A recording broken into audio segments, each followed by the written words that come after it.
ইসলাম মানি একটি বিতর্কিত নাম। তিনি যা বলেন যা করেন সবকিছুই কিন্তু খবরের শিরোনামে থাকে। এবার তিনি আইএসএফ ছাড়ার সিদ্ধান্ত নিলেন, এমনটাই জানালেন। আরাবুল ইসলাম তার সোশ্যাল সাইটে তিনি লিখেছেন এই যে স্বৈরাচারী দল, এই স্বৈরাচারী দলে তাদের কর্মীরা, তাদের লোকজন তারা ভাঙড়টাকে অশান্ত পরিবেশ করার চেষ্টা চালাচ্ছে, যার কারণে তিনি আইএসএফ ছেড়ে দিচ্ছেন এমনটা জানালেন সোশ্যাল সাইটে। তাহলে প্রশ্ন থেকে যায়, এই আরাবুল ইসলাম কোথায় যাবেন, পরবর্তী রাজনীতি পদক্ষেপ কি থাকছে?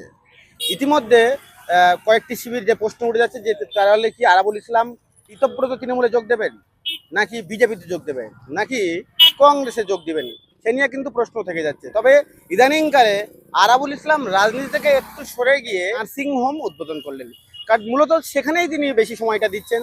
তবে আরাবুল ইসলাম সম্পর্কে একটু পিছনে যাই, যে আরাবুল ইসলাম 2006 সালে ভাঙড় বিধানসভা থেকে তৃণমূল কংগ্রেসের বিধায়ক নির্বাচিত হয়েছিলেন। তারপরে থেকে দিনের পর দিন তিনি তার নাম যশ ক্ষত হয়, এবং সেখানে বিধানসভা যখন যায়, বিধানসভাতে সেখানে চেয়ার টেবিল ভাঙচুরের জন্য আরাবুল ইসলামের নাম কিন্তু সেই সময় খবরের শিরোনামে উঠেছিল। এবং তারপরে ভাঙড় কলেজের এক অধ্যাপিকাকে জগ ছুড়ে মারার অভিযোগ করেছিল আরাবুল ইসলামের বিরুদ্ধে। শুধু তাই নয়, বামনঘাট এলাকায় সেখানে তৎকালীন যুগে সিপিআইএম নেতা রাজ্জাক মোল্লার উপরে বোম্বিং করার অভিযোগ উঠেছিল, তাকে মারধর করার অভিযোগ উঠেছিল এই আরাবুল ইসলামের বিরুদ্ধে। 2011 নির্বাচন হয়, সেই সময় কিন্তু আরাবুল ইসলামকে প্রার্থী করা হলেও তার বিরুদ্ধে কিন্তু তৃণমূলেরই একটা অংশ নির্দল প্রার্থী হিসেবে দাঁড়িয়ে আরাবুল ইসলামকে পরাজয় করেন তৎকালীন সিপিআইএম নেতা বাদল জমাদার। দিন তৃণমূল কংগ্রেসকে পরাজয় করে যখন আইএসএফ ভাঙড়ে জয়লাভ করে, তখনই কিন্তু এই নওশাদ সিদ্দিকী যখন বিস্তার লাভ করতে থাকে, সেই সময় ভাঙড়ের দায়িত্ব দেওয়া হয় ক্যানিং পূর্বের প্রাক্তন বিধায়ক শওকত মোল্লাকে। তখন ক্যানিং পূর্বের রানিং বিধায়ক ছিলেন শওকত মোল্লা, আর এই শওকত মোল্লাকে ভাঙড় বিধানসভাতে দায়িত্ব দেওয়া হয়। এবং ভাঙড় বিধানসভাতে যে তিনটি নেতা ছিলেন তৎকালীন যুগে, যে প্রধান তিনটি নাম উঠে আসে আরাবুল ইসলাম, নান্নু হোসেন, ওহিদুল ইসলাম, তিনটি লবি থাকলেও তখন কিন্তু প্রত্যেকে কিন্তু একের সাথে যোগ করলে পার্টিটা চালিয়ে যেতেন।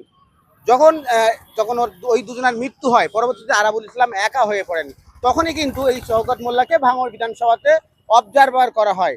তারপরে দিনের পর দিন শওকত মোল্লা এবং আরাবুল ইসলামের সাথে দ্বন্দ্ব হওয়ায় দূরত্ব তৈরি হয়। পরবর্তীতে এই আরাবুল ইসলামকে সাসপেন্ড করে তৃণমূল কংগ্রেস। দীর্ঘদিন তিনি বাড়িতে বসেই ছিলেন, কার্যত রাজনীতিকে সন্ন্যাস নিয়েছিলেন বললে চলে।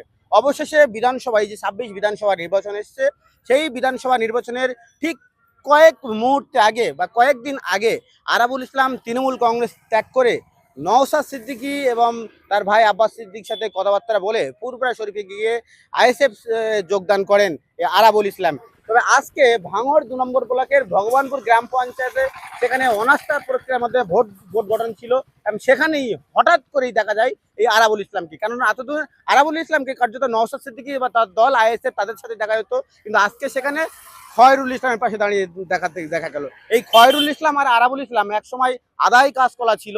প্রথমের দিকে সম্পর্ক ভালো থাকলে পরবর্তীতে যখন শওকত মোল্লাকে দায়িত্ব দেওয়া হয়, এই আরাবুল ইসলামের সাথে খয়রুল ইসলামের সম্পর্ক কিন্তু ফাটল ধরে।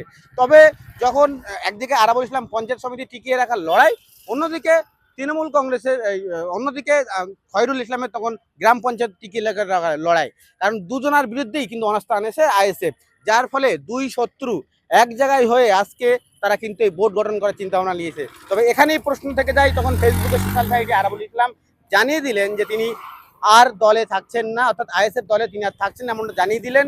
তারপরেই কিন্তু রাজনৈতিক মহলে উঠছে জোর প্রশ্ন, তাহলে আরাবুল ইসলামকে পরবর্তীতে কোথায় দেখা যাবে? কংগ্রেসে, নাকি ঋতব্রত তৃণমূল কংগ্রেসে, নাকি বিজেপি, নাকি অন্য কোথাও, নাকি যে তার যে নতুন যে স্বাস্থ্যকেন্দ্র যে হসপিটাল খুলেছে সেখানেই দেখা যাবে? তবে পরবর্তীতে আরাবুল ইসলাম কি জানায় সেটার দিকে তাকিয়ে রাজনৈতিক মহল। জাহাঙ্গীর হোসেন, কলকাতা টিভি, ভাঙড়।